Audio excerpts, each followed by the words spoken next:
Welcome to Aidentiti Toks. Aidentiti Toks will offer an accessible, comedic, satiric way to redefine, expose, and question topics of cultural identity. In particular, the lived experience of intersectional bodies. My name is Romi Cruañas. I'm studying an MA in dramaturgy and playwriting. In this episode, with Luis Noguera, we'll talk about sexuality, sexual orientation versus sexual identity, sexual assault and its nuances.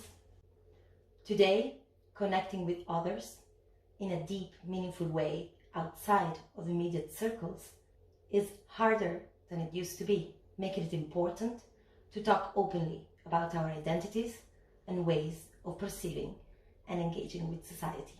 Special thanks for the Equality, Diversity and Inclusion Project Fund and Ewa Galway for sponsoring Aidentiti Toks. Welcome, everybody. Thanks for joining us again to our chats and Aidentiti Toks. Today, we're going to have two guests with us. We're going to chat together. And the first one that I'm going to introduce to you with a short bio is Juan Urbina. He's part of the Aidentiti Toks creative team. Hello, Juan. Thanks for joining us. He's a dancer, teacher, choreographer, trained and work in Venezuela, Ireland, Spain, and Germany. Juan ventures into gladdening spheres to encourage visibility, joy, and kin-making. He has initiated community dance productions with homeless, immigrant, and disabled persons.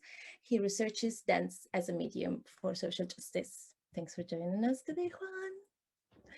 And our second guest, well, our first guest of the day is Luis Noguera Benitez. Thank you for coming, Luis.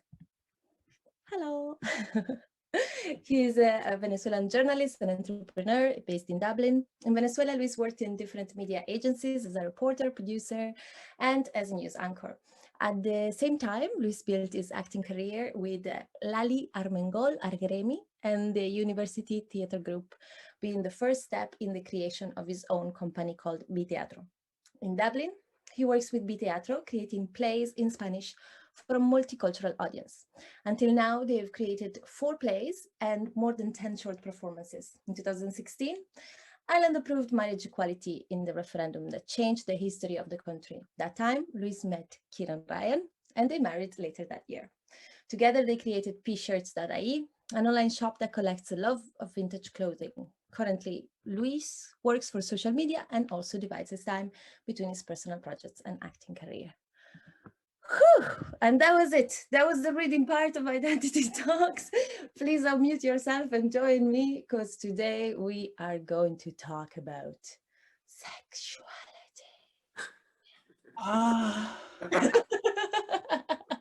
One of my favorites subjects.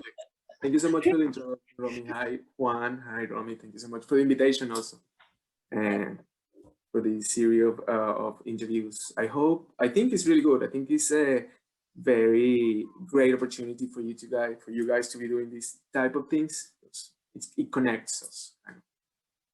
Yes, thanks. I'm glad you decided to join us. And the theme that we're going to talk about today is sexuality. And I think one of the things I wanted to tell you is that we've been neighbors for a few years in Dublin, and sometimes you would walk by and I would be at home with a girlfriend and she would see you and be like, oh my God, it's so handsome. And I'd be like, is married. And they'll be like, oh, well, married men, and they never had a problem with that. Well, but I don't think it, like, to be honest, because he's married to a man, and they would be raging. Like my friends would be like, I can't believe it. What thing? Why do handsome men choose the other side? Like I find it like very, very kind of it's a terrible thing to say. I mean, I'm bisexual, so I don't really get that as much. As in, I get attracted to people, and I'm used to them not being attracted to me for other reasons besides. But I don't know. I like that this makes you laugh. But did this happen to you a lot? Have you heard it before? How does it make you feel? This is like something that I always talk like a little bit about it, because it's like it always happened to me. Like not always. Like I'm not gonna say that always like happened to me, but like the couple of times that had happened to me, it's been like that. Like girls. Like they feel like kind of attracted. I honestly, well, I heard from my best friends, and they're like, "Oh yeah, but just like you don't really look gay, or I don't even know like the word gay or what it means to look like gay." So they're like, "No, you don't really look like gay." So that's why probably girls feel attracted, and they kind of like, hint on you or something like that. And I'm like, in my head, I look 100% gay, or whatever that means. I look like that. That's what I feel in my head. Like I just get surprised when like some girls are like, "Oh, wow, blah, blah," and then I just, oh, they see the ring and they're like, "Oh, you married?" And I'm like, "Yeah, that's my husband." They're like, or like it's something that just I don't know. I don't know. It happens. It happens, but it's funny. Yeah, funny.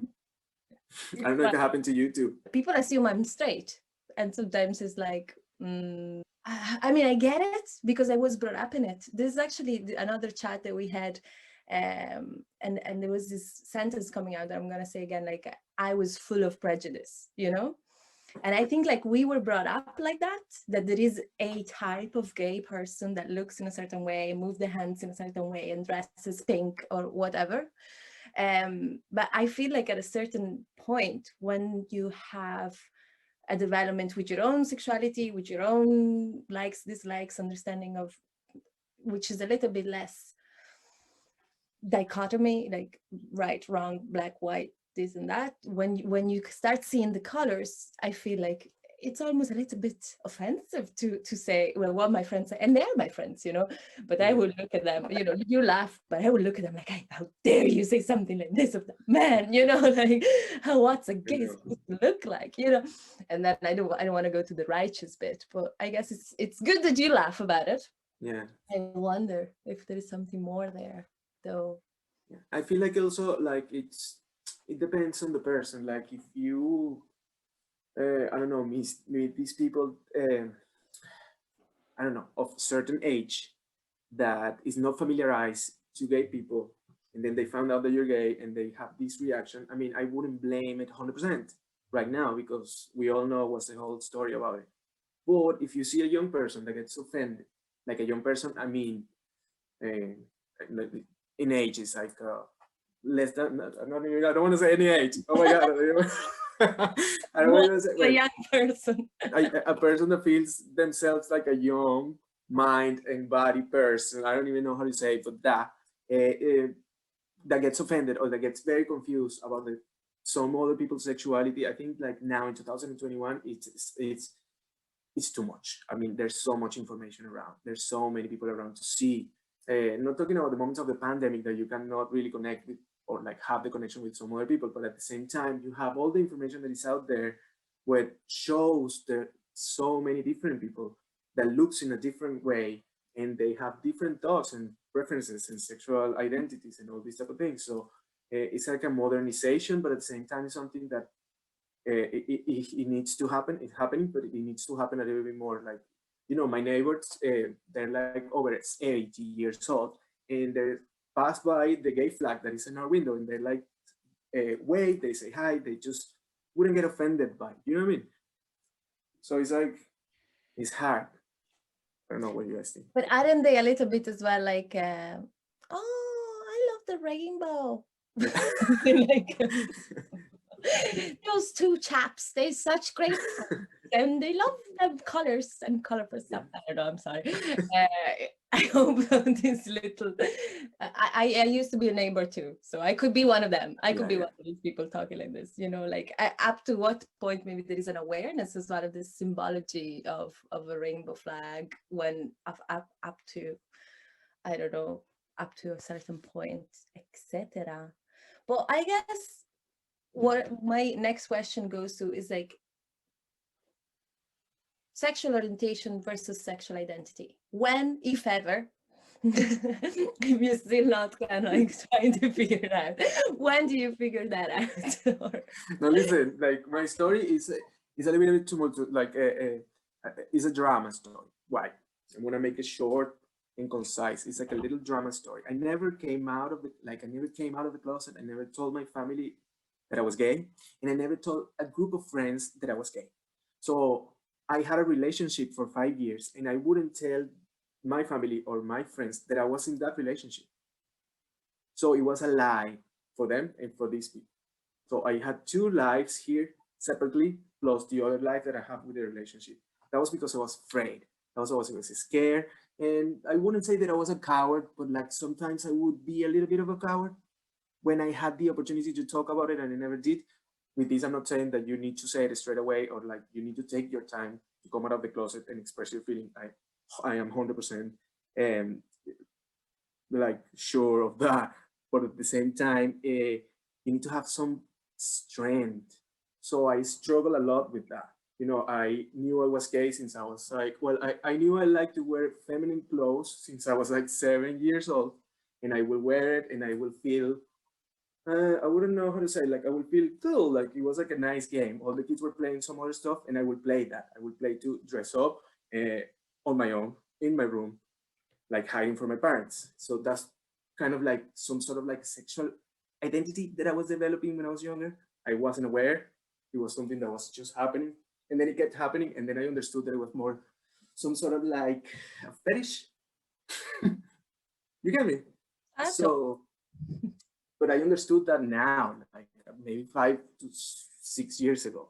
I understood that that interest that I had back in the time, it was more like a fetish rather than a sexual identity, because I don't feel like a woman. I don't feel like I want to look like a woman, but I like the mix of them, the two of them. And I started developing all that interest when I moved to Ireland. Nobody was, I mean, even when, yeah, they're looking at you, but nobody was really looking at you. Or why are you wearing that, or why you're not wearing that.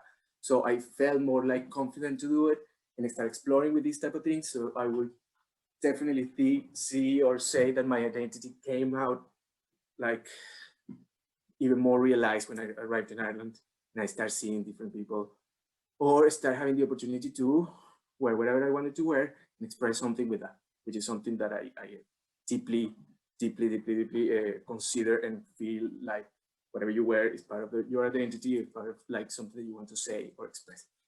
So yeah, I struggled a little bit, and then kind of like when I moved here, it was like kind of like a huge relief to be myself. I was talking to one of my friends actually, because I came here and then I didn't come back to Venezuela for 6 years. So my friend that I used to work with her for like 2 years, she was like, so your parents never seen you being your gay self ever? I was like, no, or like I kind of feel like I didn't change that much, but I'm pretty sure I did. Like something that I just kind of didn't realize how much I changed, but kind of like my personality was the same back in the time. So kind of like it was like a little bit of a drama. It's a lot, like a lot of fear, basically everything based on fear. You're afraid of like tell your truth, and that's completely valid until until you feel strong enough to say it, basically. That's kind of like my experience about that. Thank you. Thanks for sharing. It's emotional. It's deep. I didn't know all this, of course. And thank you for telling me. Is something coming to mind, Juan, from a perspective? I guess it is I hear privilege of the passing straight. Is that a thing? As in, like in the world of gayness, I imagine some people can't afford or are not able to pass as straight, and you are. Is that a privilege? Putting it out there. No. No? I don't know. Like, I think I will answer to that later, but I'm all the time that Luis was talking, I could also hear some of the doubt to talk about it so it is a very deep topic, sexuality, whatever that is. Like I don't feel like it's something that needs to be shared publicly unless you decide to do it.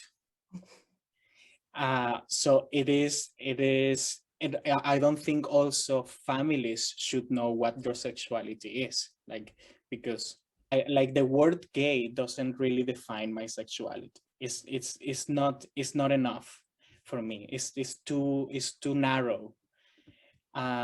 So I think the language is lacking, and so yeah. I don't know how am I going to talk about this topic. At the beginning, I was just like, yes, let's talk about sexuality, and then Luis started to talk, and I was just like, oh my god, I need to leave. Have to talk about my sexuality or talk about someone else's sexuality? I am fine to talk about someone else's. And I started shaking when I started saying that. I wasn't like prepared to say it. Like I was like, hey, it's okay, it's good actually, it's good. I Good. heard you. I heard your fear. I was just like, your voice was trembling. Yeah.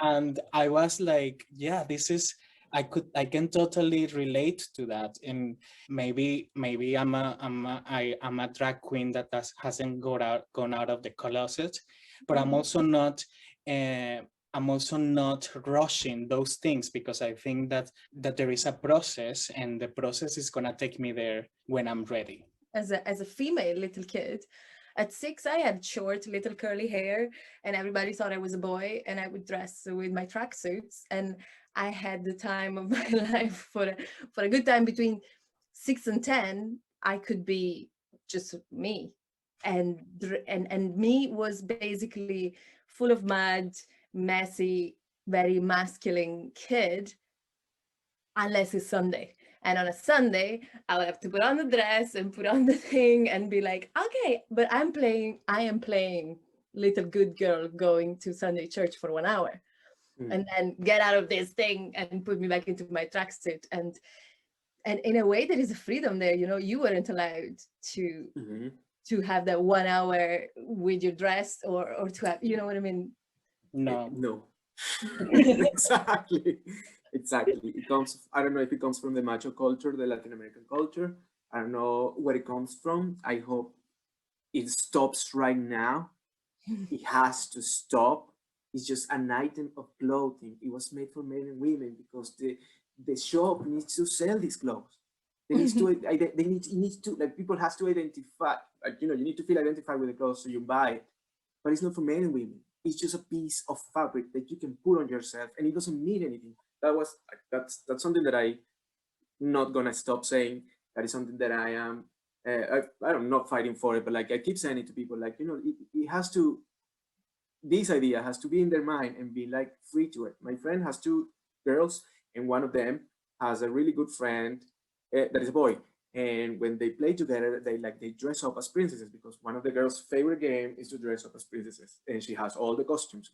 When the guy, the little boy, comes to the house, they all play like dress up as princesses. The dad is there, all the dads are there.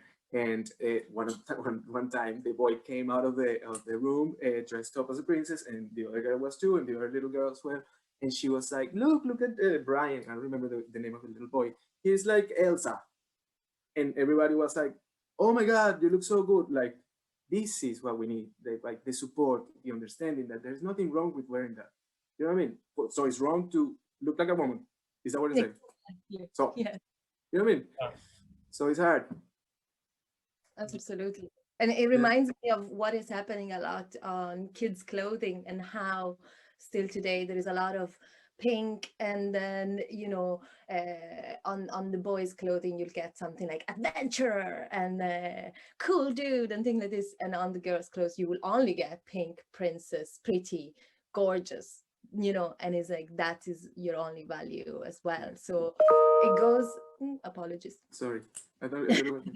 That was me. It goes kind of like, is it like a vicious circle in which we're all sort of somewhere in between. And as a woman, I feel like, for example, pockets are something that enrage me in trousers. Why am I not allowed to put my full hand inside my pocket? Why there is this thing? And from male perspective could be like, well, we'll get other trousers. It's impossible, like, so I need to buy trousers in the male side of the shop because I like my hand to fit in my pocket, for example.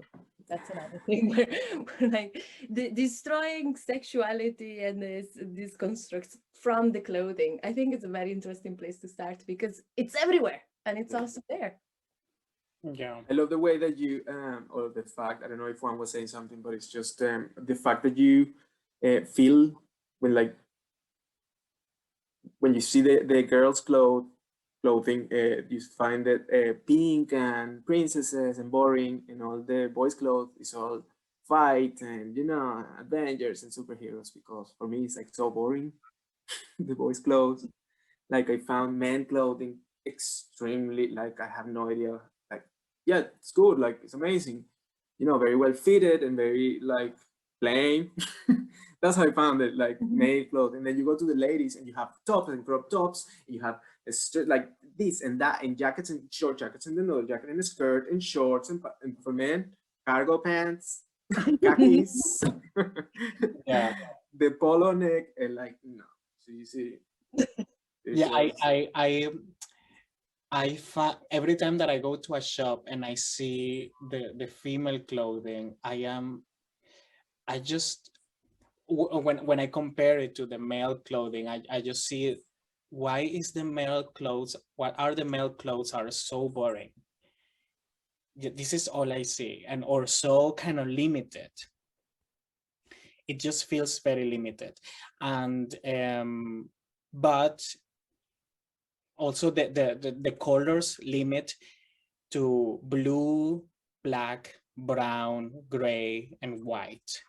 This is the limit of the scheme of colors that you have. And if you have like a pink color, I usually would go for that, or a yellow or a red. I'm looking at my clothes, and but then you start to go on the streets with the red, and the only one red that was in the and people would kind of pick on it like right away. Like I remember once I bought this red color hoodie, and oh, you bought a tomato color hoodie.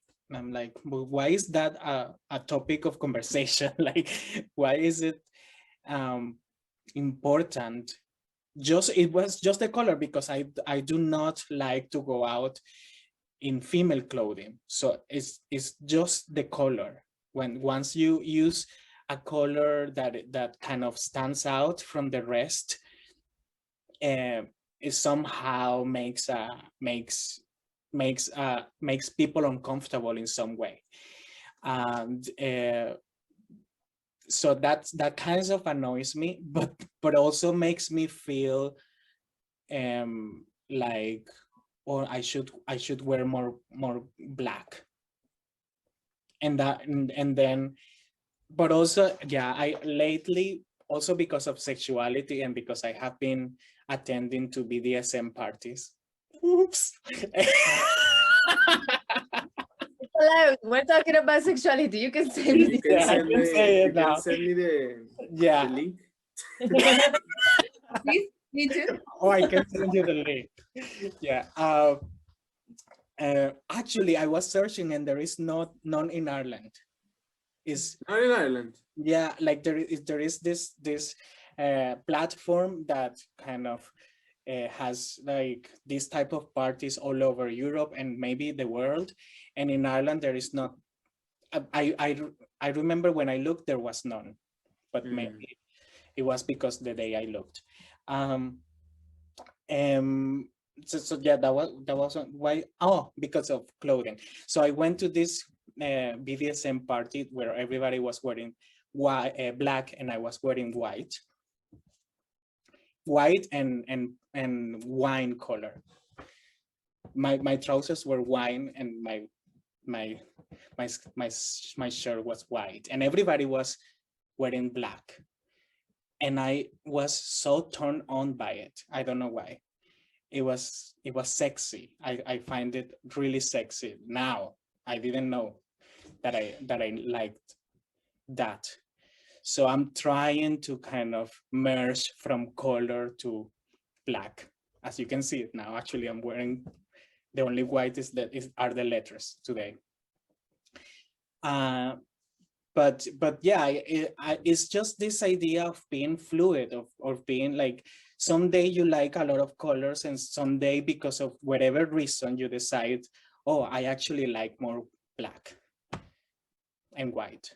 And I just think that we tend to limit so much ourselves to whatever. So yeah, this is what I wanted to say. I find like this is a very interesting lead into the next kind of point, because so we're talking about sexuality and we right away went to clothing, and now my next thing is sexual assault, and how, you know, because of your clothing it can kind of make it happen more. Obviously as a woman, I always had kind of like curly flashy hair when I grew up, and I had a woman's body, but maybe I was like at that point 11, 12, 13.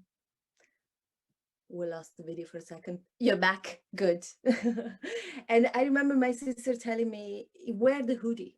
Wear the hood. Don't show your hair, as in like hair as a signifier of availability or something, you know. So put the hood on and then walk like this and then do that. Don't wear that. And obviously, we all know victim blaming. We all know of the case not long ago, a couple of years, where because of a woman's choice of underwear, then her claim to having been raped is not, you know, is You know, moving forward, like it didn't move exactly forward. Yeah. held against their, you know, her own knickers, held on a court of law, because how could you wear these and not want sex?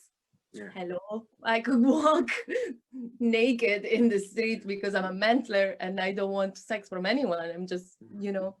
So how, in your perspective, or what is your from any of you, I guess, you're feeling connected to that clothing with sexual assault from your side and other people that you've witnessed, you know about? Yeah, I this specific situation that you just mentioned, I just find it horrendous. I just found it out of date. I just found it out of context, like lacking of any base in like everything. That's how I found out when I, you know, found out that that happened to that girl, and the jury and the judges and people that works for it, or the people that was in charge of the situation went into that road. I couldn't believe it. Like that's literally maybe 2 or 3 years ago, maybe in the last few years, and that still happened, or is it still happening? And I just don't understand. But at the same time, I do understand why clothing has so much importance on us. Like if we in Ireland, and I'm so sorry if people is going to get offended by this or not, I'm gonna try to make it general. If you see a person wearing like great tracksuits, you're gonna call it or specify that or know straight away that the person is some certain type of people. So that's giving that's giving or like adding, or like, so that would be like giving the clothing the opportunity to define who these people is. This is sound crazy to me, but like this is what is happening. So you see a man or a person that looks like a man wearing women's clothing, and that is going to give the people a perspective, a point of view, a knowledge about that person without even know that person. So it's the importance that we give to the clothing. The clothing, it covers our body. It's like it kind of like form like it's part of our skin or something like that. We kind of like really need it to leave our house, even to be in the house. It's just very important to understand that, like how important is some piece of fabric on your body and what it means to so many other people. So I leave my house wearing a skirt, and I'm gonna be the pervert, possibly, or I'm gonna be the transvestite, or whatever word you want to call it, whatever racial slur or whatever sexual slur you want to call, you want to mention, you want to categorize it. If I leave the house wearing a non-outfit when it's not Halloween, I don't know what people are gonna think. So you see, it's kind of like, and it also for like it takes a lot of like a huge impact in the sexual situation. In the sexual situation, is a fetish, is a turn on for people, but then at the end, or at the same time, it turns into like sexual assault in these horrible situations that you're mentioning, because this person is wearing this, I feel the right to do this to this person. So it's like when you get to the point, you know, it's like very hard. It's very hard. It's just clothing. It's just clothing, and it means so much at the end. Like it means so much to me. Like I wouldn't leave. I wouldn't. You know, I think I love that's another kind of thing. Doesn't have to be much, but like I love being seen basically. A little bit of voyeurism situation there. I love that. So if the clothing is gonna give me that impact, I love that. You know, those type of things. It's like part of my personality, part of like who I am and how I present myself. That's how I see it in that way. So that's why clothing is very important to be in that way. But for people, it's like, or for the majority of the people, it's like, how do you categorize the person? Oh, like he came to a restaurant wearing that. Or back in the time, you're not allowed to come into this nightclub because you're wearing that. Mm-hmm. It's all about wearing. It's like, what we're wearing? I don't know. Now that I think it, like, this is the first time that I see it that way, though. Yeah. Okay. I think it comes back to education, and actually I was thinking the importance of theater in education, because with theater you can learn that what you wear tells a story, it's a character, and sometimes I have seen young women wearing like this very short shorts in summer, and I have seen how men look at them, and I am like, okay, yeah, he's turned on by her, but she also is wearing that. You know what I mean? It's difficult for me not to see what she is portraying, the character that she is portraying as well, and I think is is just about becoming aware of what is the character that you are portraying when you get out of your house, and where are you going. If you want to portray that sexuality, if you want to portray that that image, maybe yes, wear your short, your sexy shorts. But yeah, I don't know. I think actually this is a very hard topic to talk about from the perspective of a gay person. So I'm gonna bounce the question back to Romi because like I cannot really speak about it. It's like I don't have that privilege. So I think you should answer to that question. I think like a lot comes to mind, mainly going back, like what it meant to me as a 10-year-old to have very short shorts, and hearing you can't go out with them because men will look at you, and because your bum already looks like a bum of someone that is older than 10. But besides, even if you weren't older than 10, there are people that would kidnap you. There are people that are going to take you away. There are people that are going to hurt you. So you're 10, and I remember I had these shorts. They were denim, but kind of like beige color with the little fringes at the bottom. And I remember like just feeling that they were cool shorts. And I remember my dad had a long pair of denim shorts with the fringes, and I really liked the fringes, but mine were up all the way up to my, and they weren't down to the knees. So I wasn't allowed to wear that. But then it wasn't a thing. It wasn't, I think maybe it's a South American upbringing as well. Like, it's not like you shouldn't wear that, or I'm not going to buy you that, or there's like, you can wear it at the beach, or you can wear, there is a place for something, and there is a place that it's not, you can't wear it in the city because of old man or not that old, or because of this. And you would have this awareness bestowed upon you at 10 of like, I'm a sexual object. People want to, what? Me? How? Yeah. It's really confusing.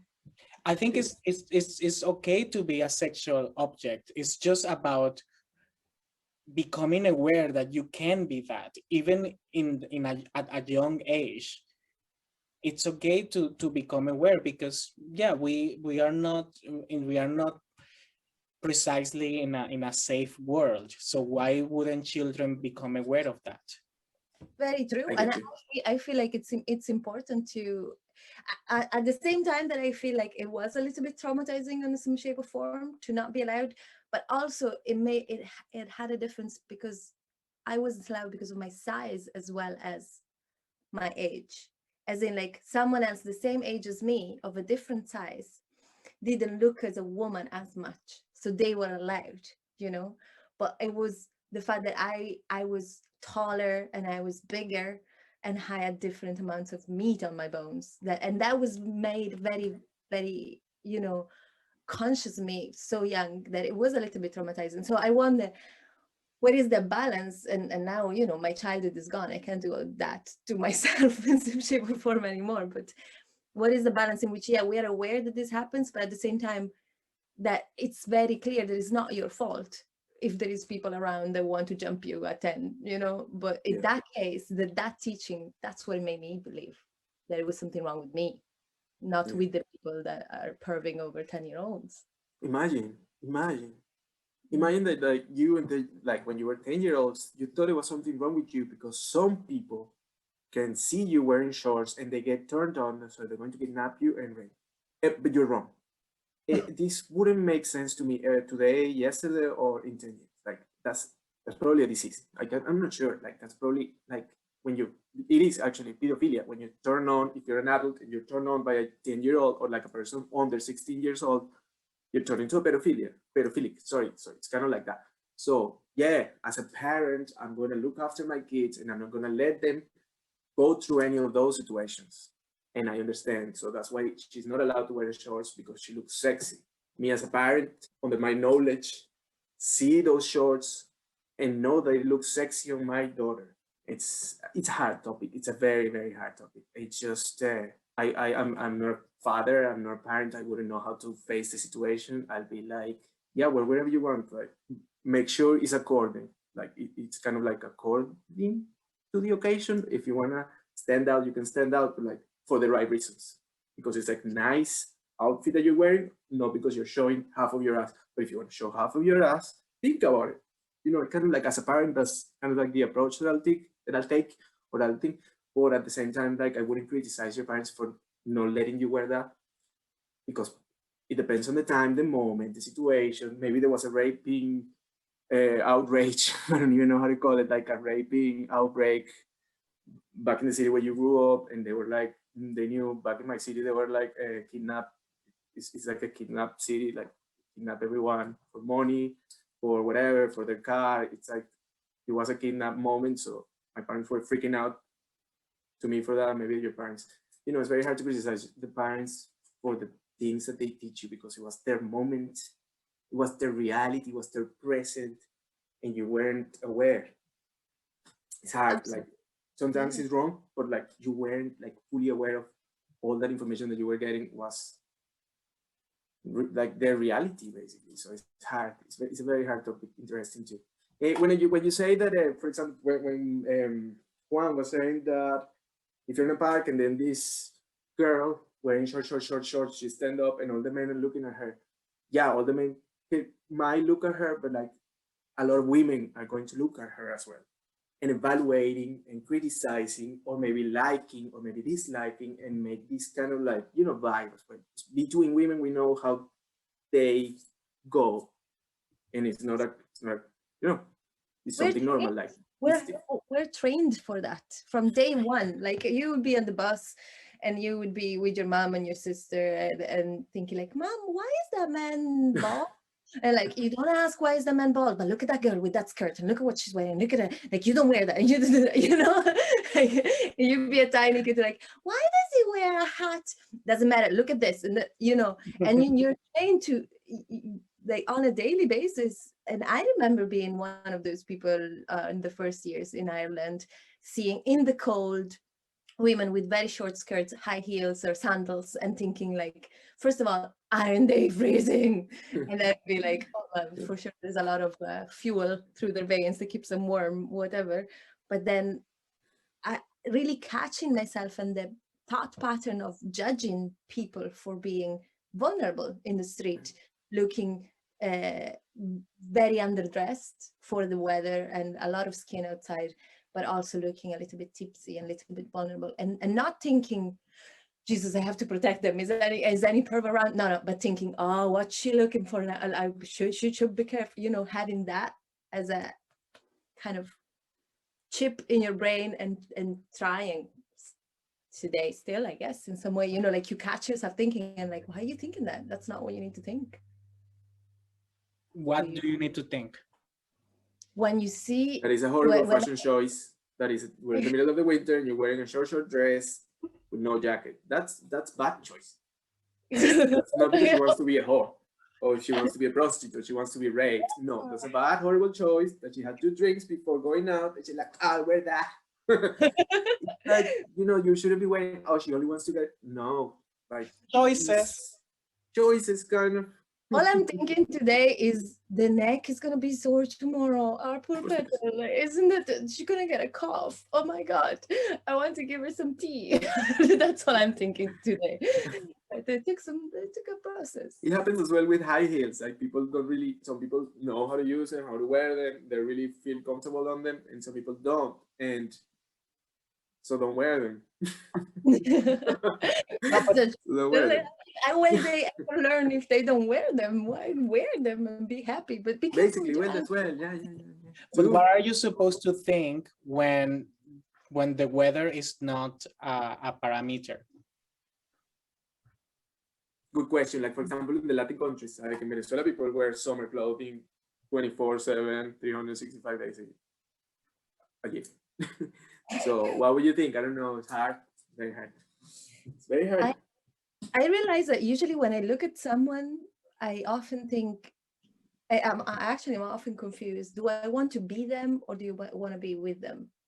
Oh, I love that. Me too. So I would be attracted to people that I maybe want to be like, or that I'm like, you know, like is an outfit and super, and then it's like, yeah, it always happened to me too. I'm like, oh, I don't know if I kind of like. It happened to with women. Like I see a girl that looks so good, and I'm like, I don't know if I like her or like I just want to be her for a minute. I look like that for a second. Oh yeah, I get you. It's a lot of like the first thing that we see. It's a lot of like first impressions as well. It's a lot of like the first stuff that you see. You know, oh hey, this is my cousin Maria. She's coming from, and then whatever she's gonna be wearing, you're gonna have an idea who she is. You know, it's something natural. Like we all do that. It's like, oh, hi Maria. So it's like, and then as well, where are you from? The question, and then it gives you like another processing in your brain to know what the person is. It's mad. You know, it's like crazy the way that we kind of like, yeah, it's like, hi, I'm Maria, she's from Italy, and then you straight away get all the information in your brain, and then I'm from the south of Italy, and then you're like, I love it, it's exactly the sound. Basically. And then if the person says like, yeah, but I'm trans, and then it's great. I love that. I love when those type of situations happen. Even to me, because I don't know how to say, oh my God, that's good. It's like, you don't have to say it. You know, like, it happened to me once. We met this girl, and she was like, oh, I love the shirts, blah, blah, blah, blah, blah. And then she was like, but I'm trans, by the way. And we were like, oh, great. Like, you like these other shirts? Because, like, that's amazing. But, like, I don't know if you want us to talk more about it as a celebration or as a recognition, maybe. Interesting. Maybe, you know, it's like a recognition moment as well. Could be. I don't know why I jumped to this one. No, it's super I just heard your Irish accent. A little bit.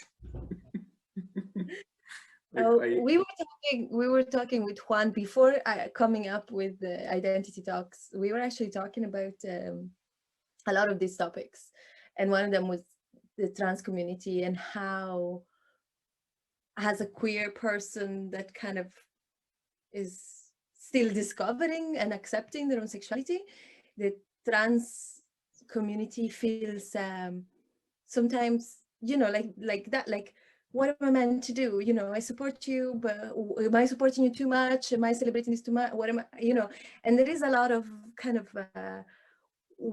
wanting to be a good ally or a good, but at the same time, it can be confusing. Yeah. What am I meant to say? I think sorry, Juan, go, Juan. No, it's an inciso, but it's also important to recognize the or to acknowledge the difference of being trans as an identity and as a there is a separation between sexuality and identity there that I don't really know how to talk about it properly, because there is so much discussion lately about that, but it's important to acknowledge it. Yeah, go ahead. And we definitely get some more identity talks with someone from the trans community. This is a great space for you guys to get to know a little bit more about all these topics, and also to teach people like me about these type of topics, because like, it's different when you see a video, you watch a video, and someone is telling you these type of things than sitting down and reading it. So me personally work more for like the visual impulse. And when you were mentioning the trans identity, what I was just going to say was something that I forgot right now, but it'll come back to me. It'll get back to me. Sorry. Yeah. Oh, I'm Sorry. sorry. No, yeah. Now, when you meet a person and that person mentions that it's trans, what would you say? What would be your reaction? I think the acknowledgement of the situation, not accepting. Yeah, you're not there to accept. You're more so like there to support, kind of, in a way. Acknowledging and understanding it, asking for, that's important, asking for the person's pronouns. It's something really important when you see a trans.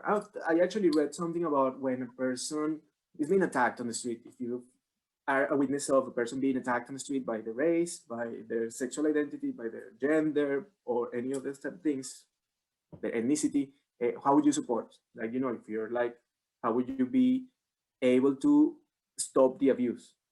So the first thing is like talking to the person, like making eye contact to the person that's being the victim, and making them to look at you in your eyes and telling them that everything is fine, that talk to me, like ignoring the presence of the abuser. And then if it's something related to gender, basically, I don't know, a woman is going to be assaulted, or you feel it, or you see something like that, it's like be a companion for that person and walk with the person, making sure the person knows that it's okay. It's like a lot of things that you can kind of do when you see these type of things happening, when it's like really related to a person that is being abused by the gender or by their sexuality. It happens a lot, like Venezuela, so many transgender or like women are being attacked on the street, and they just, they're kind of like rough as well. They turn around and they're like, wow, what are you gonna do to me? Like, so it's kind of like you see these type of situations, but like here in Ireland, I don't know, it's something small that we can kind of do if you see something like that happening. It still happens that people get attacked in the street in Dublin. I'm not sure. I haven't been there for the past year, but I've heard of people that for being trans men that got beat up, because there is this idea a trans man is a little bit vulnerable in a different way, Yeah. And then obviously trans women, when I think of trans women, I think a lot of intersection as well. Like a trans woman that is white is not going to find the same obstacle that a trans woman that is of color or from another country or with an accent, if we're talking about in Ireland. So there is so much there, and there is something of like wanting to just talk about this as if we're talking about any other subject. Like it's not taboo. Yeah, like my family, for example, I had 4 gay cousins. We all grew up and they were all gay since moment one. And my mom and dad adores them. Like they were like so open and inviting for them to come to the house where we lived with their parents and sleep together and all that. But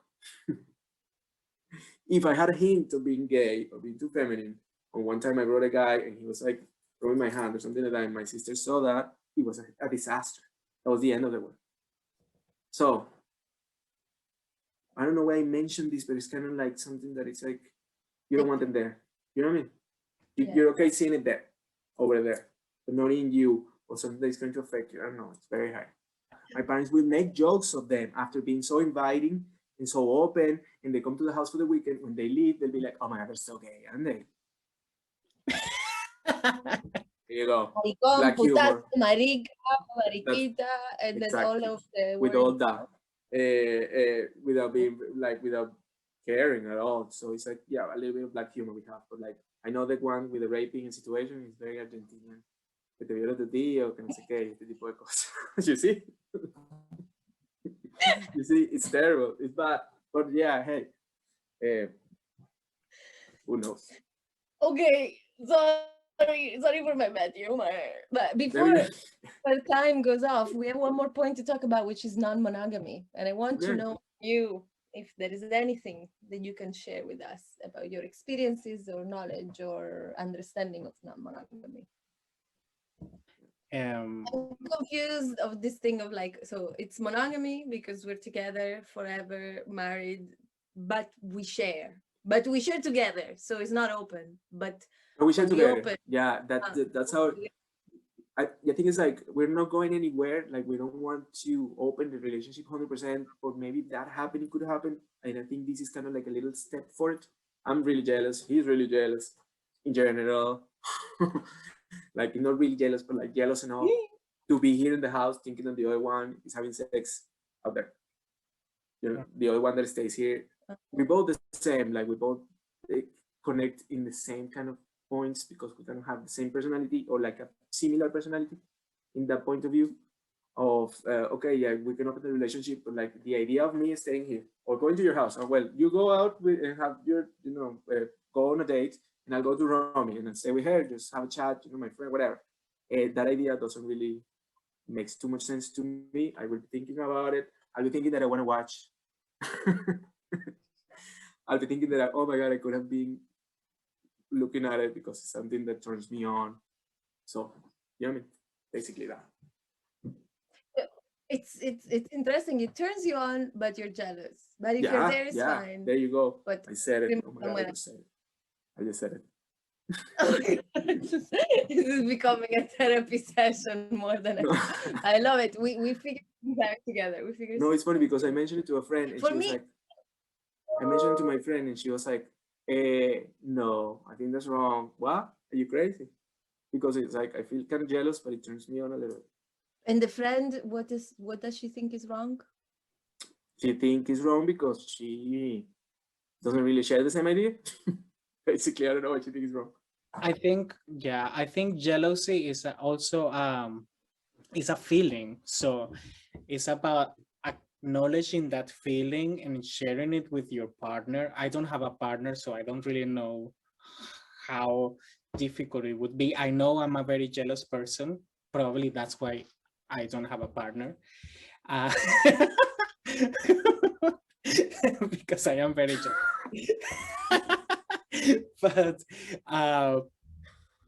But I think I would like to have a partner that where I can tell this person how jealous I feel, and that it's okay to be jealous.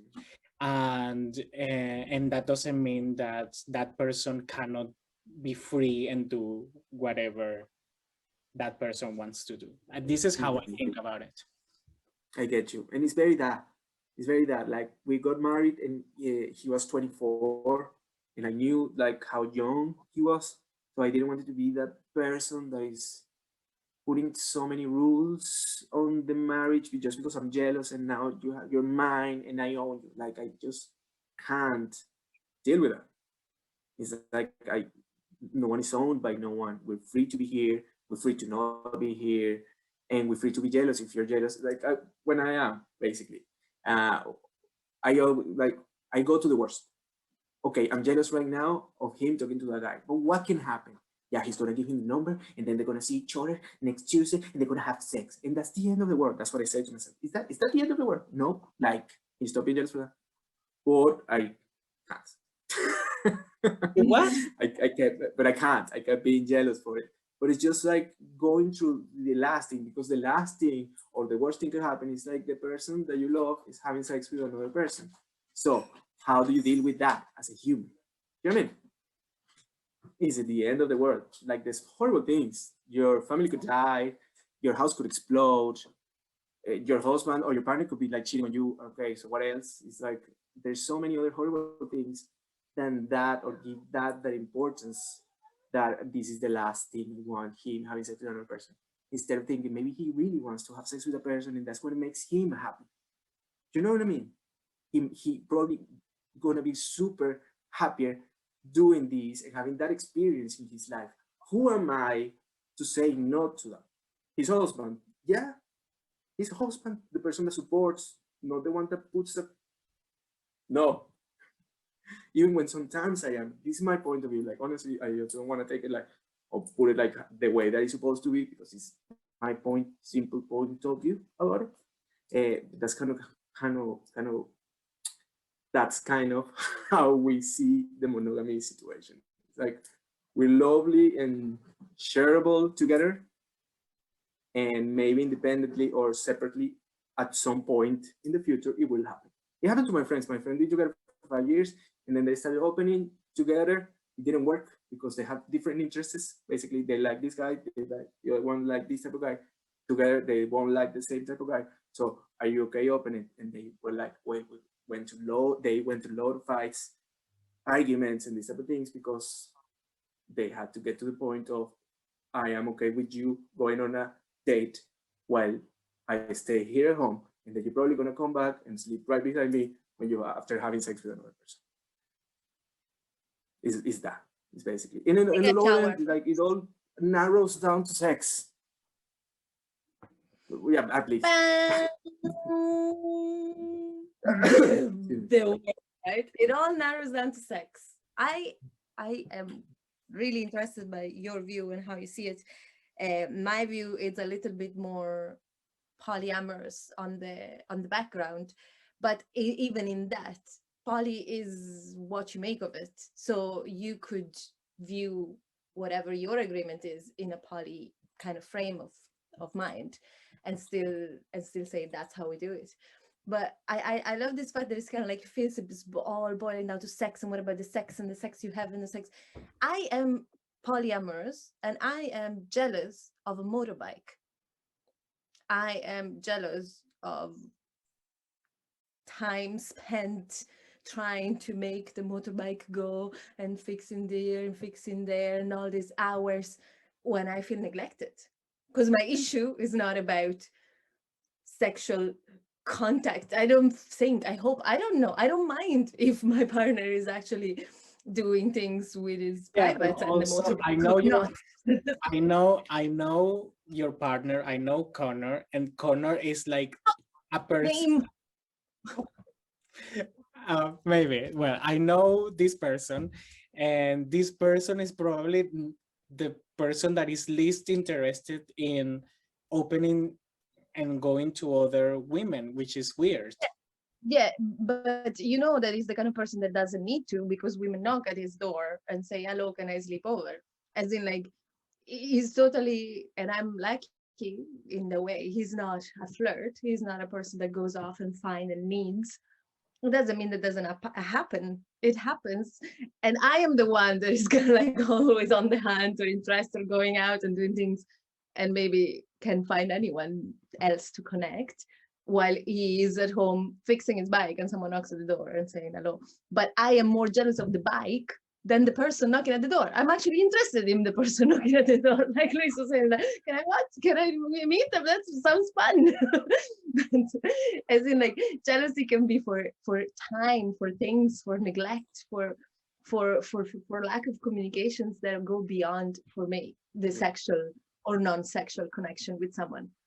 Because I could be very jealous of a relative, for example, because I know that I will never be as forever there as a relative was, because a relative was there when you were born and forever. Well, I am more, so if it's between choosing spending time helping me doing such or helping a relative doing such, if the person chooses the relative, is totally unsexual, but there is blood and there is there is a priority and there is a thing, and that would maybe make me spin way more than any sexual connection, which I could actually find very enticing to talk about and interesting. And jealousy, it's another thing. But yeah, non-monogamy and all its nuances, it's very interesting to see that you consider the age of your husband and thinking, it's so young, you can't possibly give him all he's gonna need for the rest of his days. basically that, very that. It was basically like, you don't see it until you're there. Like you're there getting married. You don't see it until you're there getting married, and the woman's like, "Will you be together for the rest of the?" That's saying the way that they said in the thing in the office, the civil office, like civil registration, and that you're like, "Oh my god, like, I am I ready for it?" Yeah, I was, but like I wonder if he was. So that's why I said it to him straight away. Be like, "Hey, like we can be ourselves and try to do as much as we can together until we're like, fully satisfied if you get me, or like if you feel like."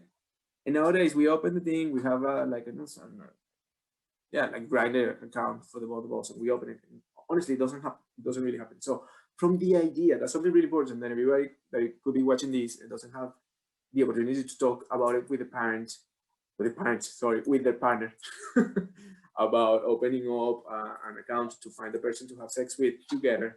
And there's a long time from opening the account till that situation happens. It's not going to happen straight away. It could be amazing. Oh my God, I just got it. Boom, done. She's coming. He's coming. Or it could not happen for months, and you get very frustrated, like us. Sometimes when somebody's really interested, we're like, no, we're not interested. And when we're really interested, the person is not interested, but the person lets you blank, or it doesn't. Sorry guys, but you're not my type. That's another thing in the gay world. You're not the type. I'm long hair, hippie looking. I'm not the type.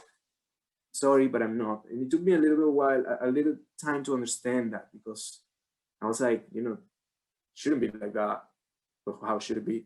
Doesn't matter. It's more like we're not kind of like the type of the other gay guys everybody's looking for. I'm also the gym body, straight looking fella to come and have sex with me in like the porn that I've been watching for my entire life. That's what people is looking for. And we find a real person that is like me, they're not interested, and that's absolutely fine if they're not interested, but more so for the way that, like, when you send the photo to 20 people and 20 of them are not interested, you see that I have nothing to look in this page anymore because it's not for me. You know what I mean? In the gay app. So you're in a relationship, you're thinking of, my God, it would be nice to bring a girl and have sex with, you Romi. Yeah, done that. The three of us and have a crazy night and get all naked and then the discussion with your partner to open the account. Oh, but you just want this and that. No, I'm not gonna open it. You open it. No, I'll open it. And then both open it. And then from that moment till the person really comes to your house and that happened, it could take ages for that to happen. So it's like not a big thing. That's what I'm saying. You open it, have it there. Oh my God, this person is actually into it and he's coming now. So are you into it? And then your partner, I'm actually not into it. Like, I've been there insofar as I have a very different understanding, because what I'm looking for, it's not sexual, as in like I find that having sex with someone else, I've done it with my partner and without. I had threesomes in the past and I had great fun times.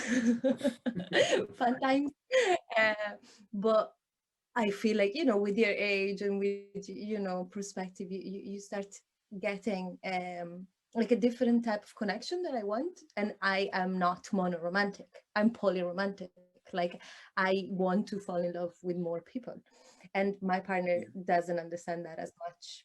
But I mean, he doesn't care because I have, it's not like he doesn't care, but he understands that I have so much energy and so many things to say that he doesn't want to hear. So he's like, oh yeah, find yourself someone else to talk about all this Go stuff. and fall in love with someone else.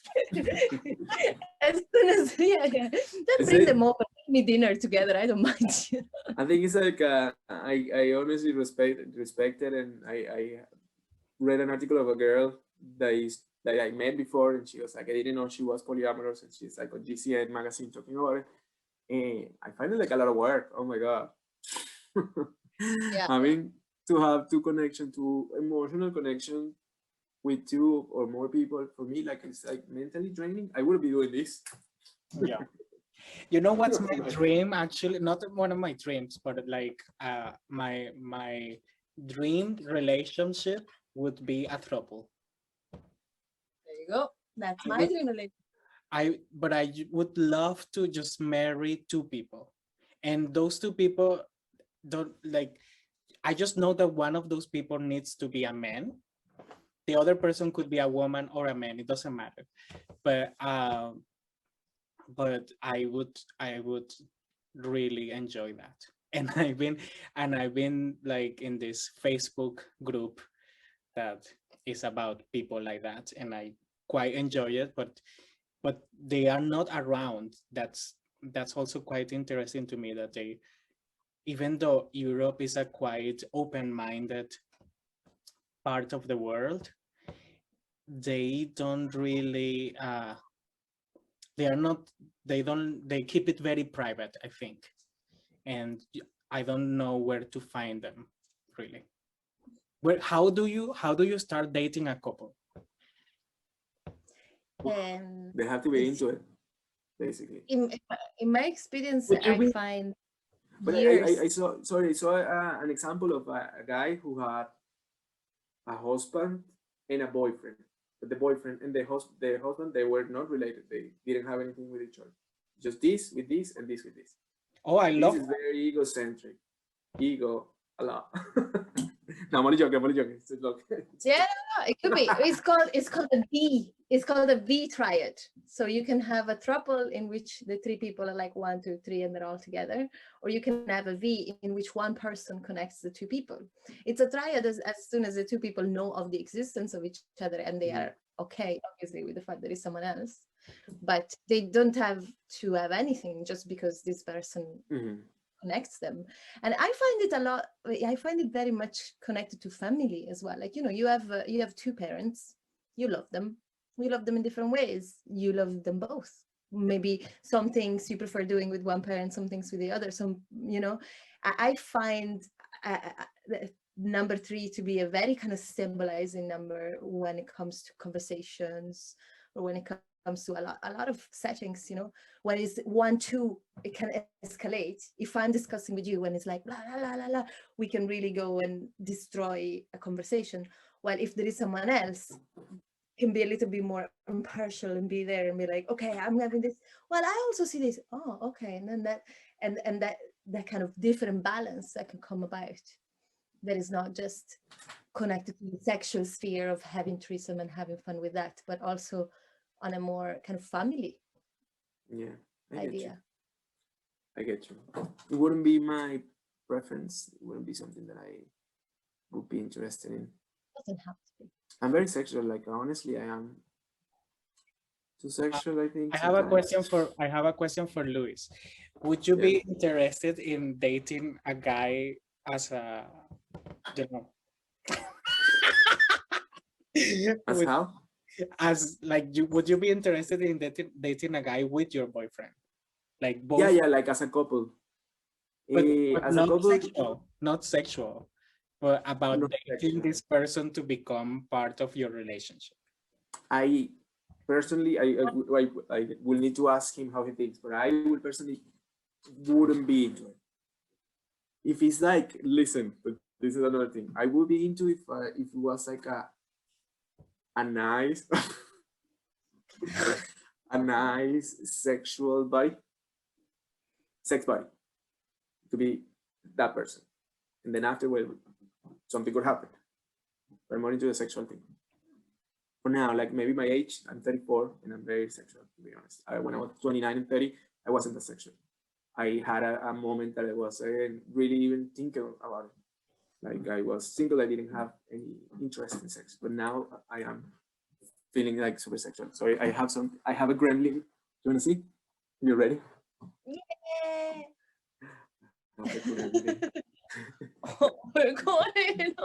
Biting the chair and the table. She's my dog's baby. Her name is Moon. Look, that's a mom. Oh my God, there is more. Yeah, that's a mom. Sorry, when I was saying that, that happened. Luna had a baby, you see that? Okay, that's what I was That just reminds me of something. How do you feel about dog play? About which, sir? Dog play. Rough play. Dog. Dog. Woof, woof. Oh, like a poopy play. Puppy play. Ah. No, I don't know. Like I never done it before. Never done that in my life with the outfit and all that. I don't know. Like I would probably try. I would try maybe. I've never done it. I feel tried. like I could. I feel I feel like I could be both. It could be funny. I don't know. I feel like I would feel like more in theater. It would be like a theater class, like an acting class, more than a sexual thing. But yeah, maybe.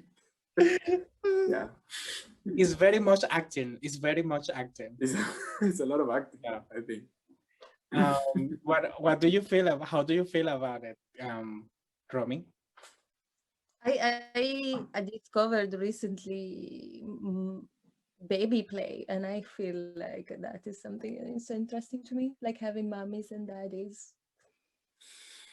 And but I could be a puppy, I guess, if I could be a toddler. Nice. Like, or but you mean like saying these type of things while you're having sex, or like a pre? How you how does it work? She starts to act like a toddler. How does it work? I guess there is people that are into it for like a long amount of time. Like they make the whole bedroom into like super size thing. Mhm. And that's how I kind of discovered it. And I was like, you know, when you're in between aroused and disgusted. So that's how like,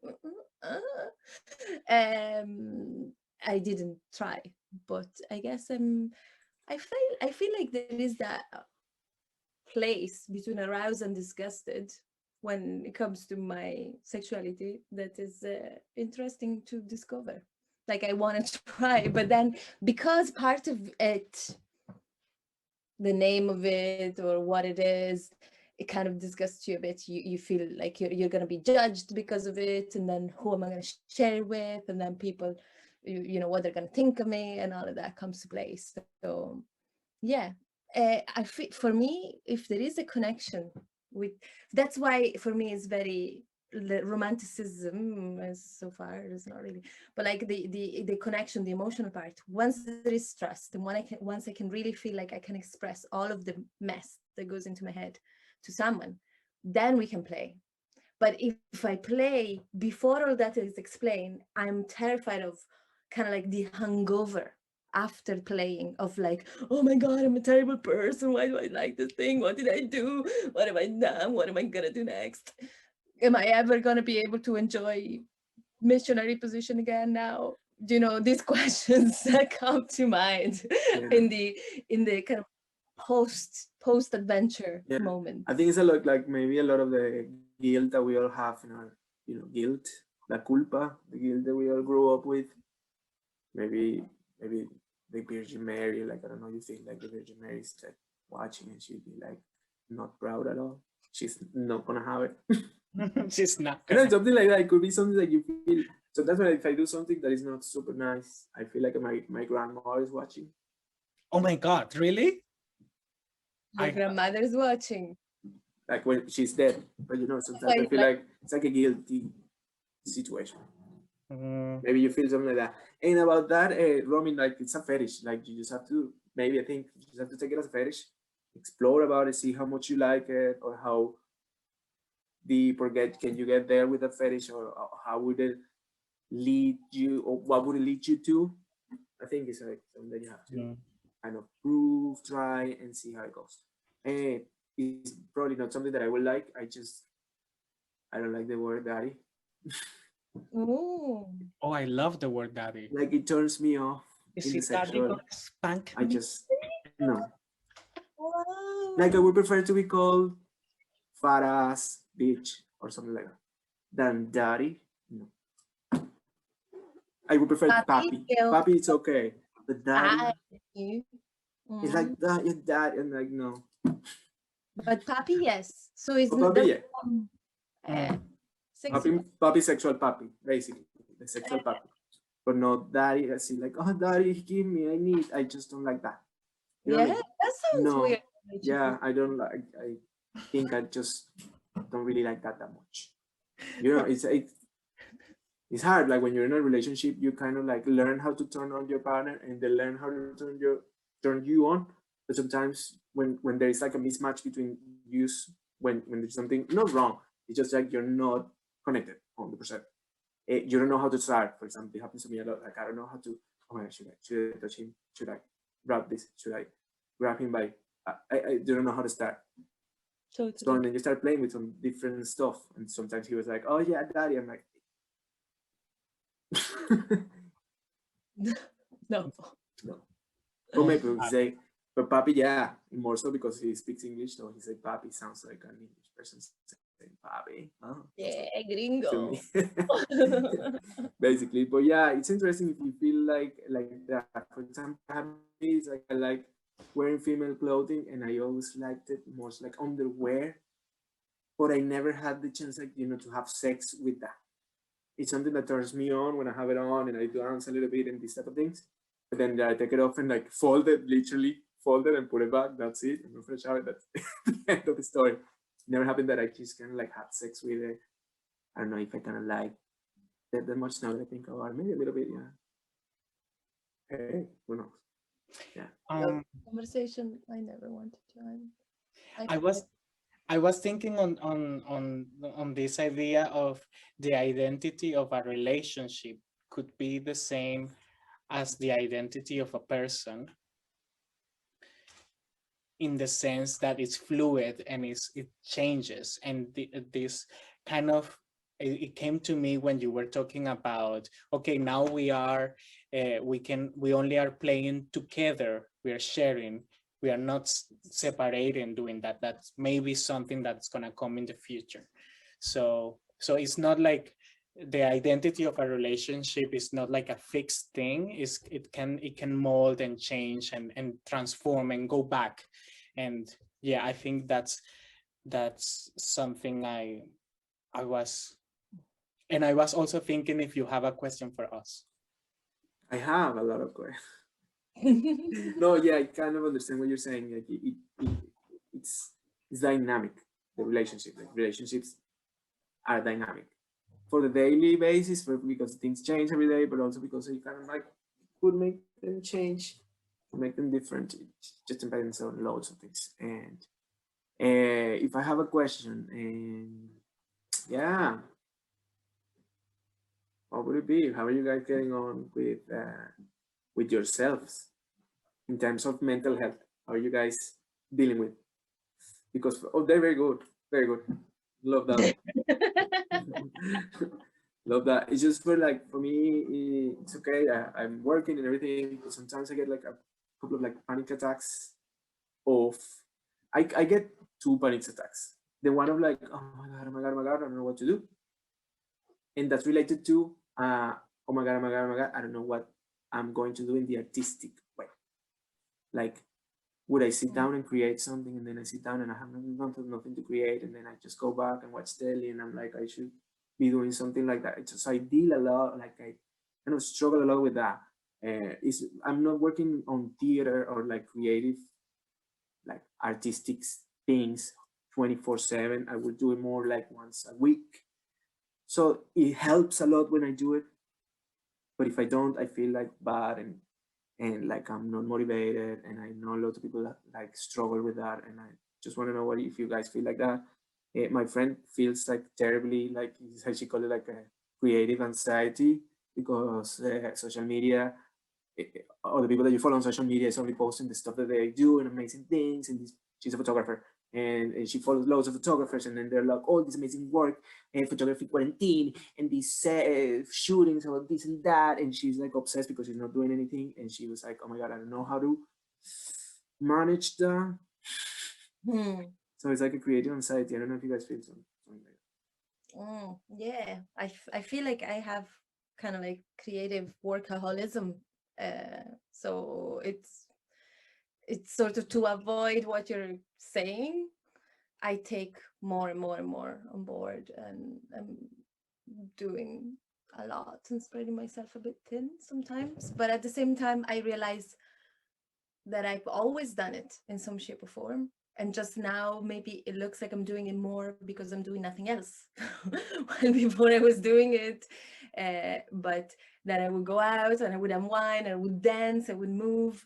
For me, moving, it's something that it's really like in the past few days, and thanks to Juan as well, that he's always speaking about the somatic aspect and even like the decolonization of the body and things. And I feel like the same way that I feel maybe brainwashed sometimes if I'm being watching too much of something or listening or reading too much of something that I feel like it doesn't sit well with me, that I just need to move it out, and really like a lot of kind of somatic getting things in my body as well as in my head. And the more I move, then the more things that need to be done sitting down come out in less time, instead of sitting down for 3 hours to get something out, then maybe it comes out in 1 hour. But I need to move for 2 hours. If not, it doesn't. Yeah. It happens to me a lot. Sorry, and one more little thing. When I social media, I feel like I need like a place to put all that stuff, and I just don't get the courage to do it. You get me? Or the energy, or like I'm lazy to do it. It's just like stand up or make, like sit down and make a video of something that you want to make. You know, like be active on that area, and then you can express some stuff through that. And then I'm like, I know. Basically, you know. Yeah, go on. I think a team is what really, for me, makes a total difference as an arts worker, an arts maker, an artist.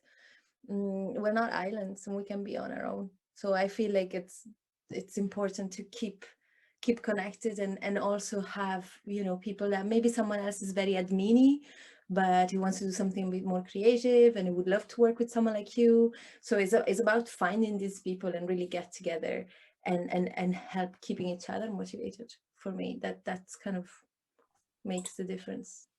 Like without Juan, Identity Talk wouldn't be here. Let's say it. Let's put this in the video. Basically. Because Juan exists and is there, and I can talk to him, you know, I can have all this amazing idea, but on my own, they're just gonna stay there and become headaches and nothing else, you know? Yeah. Basically. I think I become very sad, and then I don't do anything, of course. I think anxiety and kind of depression, maybe they come, but I am able to identify them, which I think is the thing. Like once you become able to identify, then you can do something about it. And I also don't. Okay, and I just acknowledge I'm feeling depressed. It's totally normal. Just feel it. I just allow myself to feel that moment of depression or the moment of anxiety, and then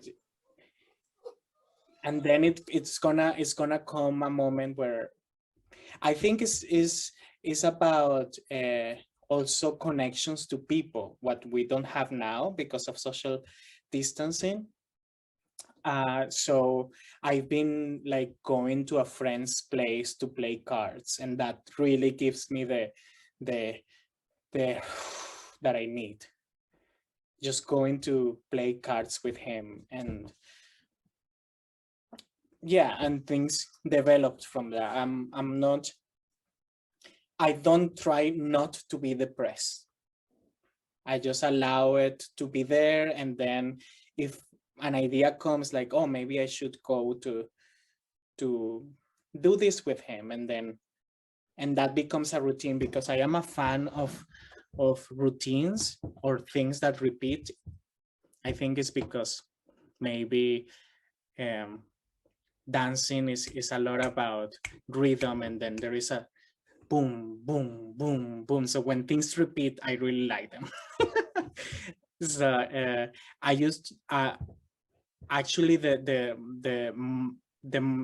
more creative I feel is when a play, not in the moment where a play or a dance piece is created. Yeah, of course that is a moment of pleasure, but when that piece is overly performed and performed again and performed again and performed again, that makes me feel that's where I am myself.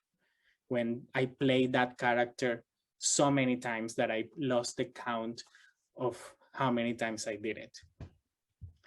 I'm going to have to, unfortunately, bring this conversation to close. So we talk about sexuality. I feel like is an iceberg, and we didn't even kind of scratch the top of the surface. There is so much, and obviously we open.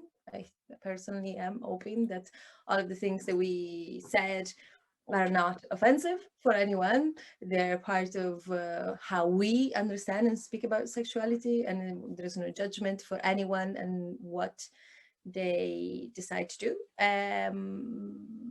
So we spoke briefly about sexual orientation, sexual identity. We spoke about sexual assault and its nuances and non-monogamy.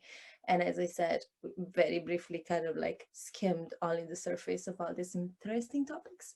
I want to thank you so much, Luis, for joining us and giving us your perspectives. We hope that none of the things that you said, if you have like, please delete this and that, we can take it out so that nobody hears particular things, because that's a good thing about the revolutionary power of conversation, that when you're in it, you flow and you improvise and you go, and then you're like, oh, I don't know if I want this thing to be there. Don't worry, we can cut things.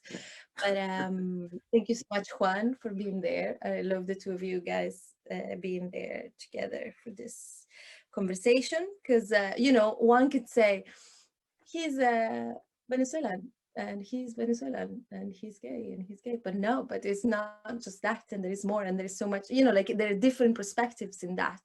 I think that in itself as well is revolutionary, because in Ireland you don't find many conversations where people that are not from Ireland get to speak and show their diversities between like this, you know, kind of blah blah blah, you know what I mean. I know exactly what you mean. I know exactly what you mean, and I want to thank you for the opportunity. I want to thank you, Juan, also for the opportunity. It was a pleasure to meet you. I met you before when you didn't see me. I was stalking you. I want to thank you for all the stuff that you do, and keep doing it. Keep opening people's minds, keep opening people's eyes, keep telling the stuff that people don't want to hear, and let's keep talking. If you need any help, if you need any contacts, I know a lot of people that would love to participate. Let me know, and I'll link. Yeah. Rather gather. I want to make like a goodbye. And let's stop the recording.